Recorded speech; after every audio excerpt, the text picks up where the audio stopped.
नमस्कार, मैं हूं मोनिका राज और आप देख रहे हैं द यूके टॉप। आइए डालते हैं उत्तराखंड की टॉप 10 बड़ी खबरों पर नजर फटाफट अंदाज में। वर्चुअल रैली में मुख्यमंत्री त्रिवेंद्र सिंह रावत ने कहा कि प्रधानमंत्री नरेंद्र मोदी ने कूटनीतिक चाल से चीन को विश्व में अलग थलग करने का फैसला किया है।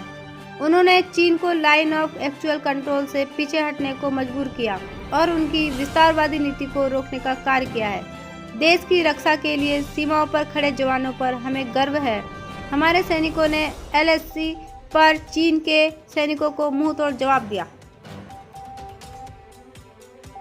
उत्तराखंड में किसानों को निकट भविष्य के लिए कृषि उत्पादों की बिक्री के लिए भटकना नहीं पड़ेगा। सरकार ने इस क्रम में राज्य भर में 1200 रिटेल आउटलेट खोलने का निश्चय किया है, जिसमें कृषि उत्पादों की बिक्री होगी। यात्रा मार्गों और पर्यटक स्थलों में इन आउटलेट को खोलने पर फोकस दिया जाएगा। इसके जरिए प्रतिवर्ष राज्य में आने वाले सैलानियों तक यहाँ के कृषि उत्पाद पहुँचाए जा सकेंगे। उत्तराखंड में शुक्रवार को एक स्वास्थ्यकर्मी समेत 68 और लोग कोरोना संक्रमित पाए गए हैं। इन्हें मिलाकर प्रदेश में संक्रमितों की संख्या 3373 पहुँच गई है। वहीं ठीक होने वाले मरीजों का आंकड़ा 2700 पार कर गया है।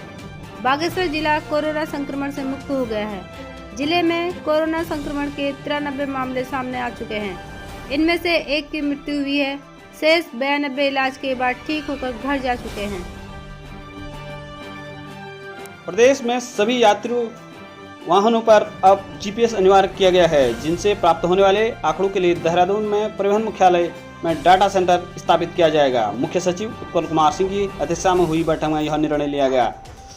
बैठक में यह बात सामने आई कि प्रत्येक वाहन में जीपीएस के कारण उनसे मिलने वाले आंकड़ों को सहेजना और विश्लेषण करना किसी बड़ी चुनौती के लिए कम नहीं होगा। इस पर सचिव ने निर्देश दिए कि एनआईसी के माध्यम से डाटा फिल्टर कराया जाएगा। साथ ही एनआईसी से कहा गया है कि वह ऐसा सॉफ्टवेयर विकसित करे जिससे आंकड़ों के विश्लेषण में आसानी हो।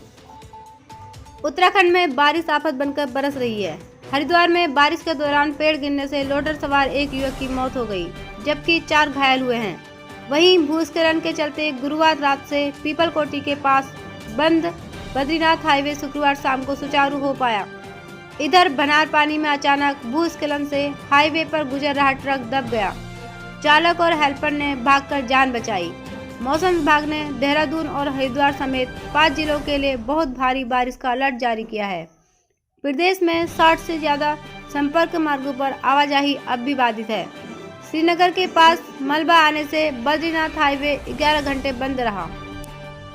दुबई में फंसे भारतीयों की होगी वापसी। दुबई में फंसे राज्य के लोगों की वतन वापसी होगी। उड्डयन मंत्री हरदीप पुरी ने ट्वीट कर इसकी जानकारी दी है। राज्यसभा और भाजपा के मीडिया प्रभारी अनिल बलूनी ने दुबई में फंसे उत्तराखंडी को वापस लाने के लिए विदेश मंत्री जयशंकर और उड्डयन मंत्री और विदेश राज्य मंत्री श्री मुरलीधरन से अनुरोध किया था। इसके बाद दुबई में फंसे उत्तराखंडी अब जल्द स्वदेश लौट सकेंगे।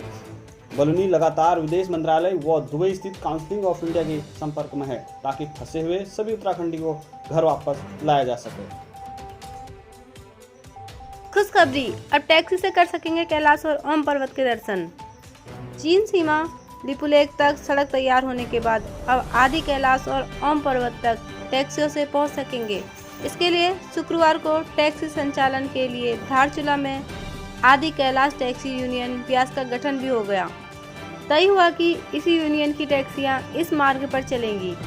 टैक्सियों के रेट भी तय कर दिए हैं। एक टैक्सी में 7 ही सवारियां ही बैठ सकेंगी। अभी तक टैक्सियों की कोई व्यवस्था यहां नहीं थी। फिर मसीहा बन के आई अल्मोड़ा पुलिस। मंगलवार रात हुई तेज बारिश से अल्मोड़ा के पास अलमिया गांव में रमेश राम पर दुख का पहाड़ टूट पड़ा। तेज बारिश से उनके मकान की छत गिर गई, जिस कारण उनकी पत्नी व 2 पुत्रों की मृत्यु हो गई। इस घटना को सुनते ही थाना अध्यक्ष द्वाराहाट अजय लाल शाह द्वारा पीड़ित परिवार से मुलाकात की गई, जिससे पता लगा कि अब बस उनके बेटा ही एकमात्र सहारा है। उनकी आर्थिक स्थिति को देखते हुए 1 माह का पूर्ण खाद्य सामग्री, गद्दा, कंबल आदि उन्हें दिया गया। भव्य मैदान, 10वीं के बाद 12वीं में भी बनी टॉपर। आईएससी नतीजों के 12वीं में एक बार फिर इतिहास बनते बनते रह गया।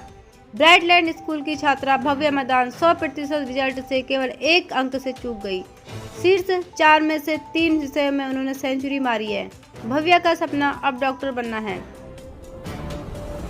लोक गायिका हेमा नेगी कसारी का हंसली गीत का विमोचन। लोक गायिका हेमा नेगी कसारी का हंसली गीत शुक्रवार को संस्कृति निर्देशालय के ऑडिटोरियल में निर्देशक बीना भट्ट ने विमोचन किया। इस मार्मिक गीत में पहाड़ की नारी का जीवन दिखाया गया है।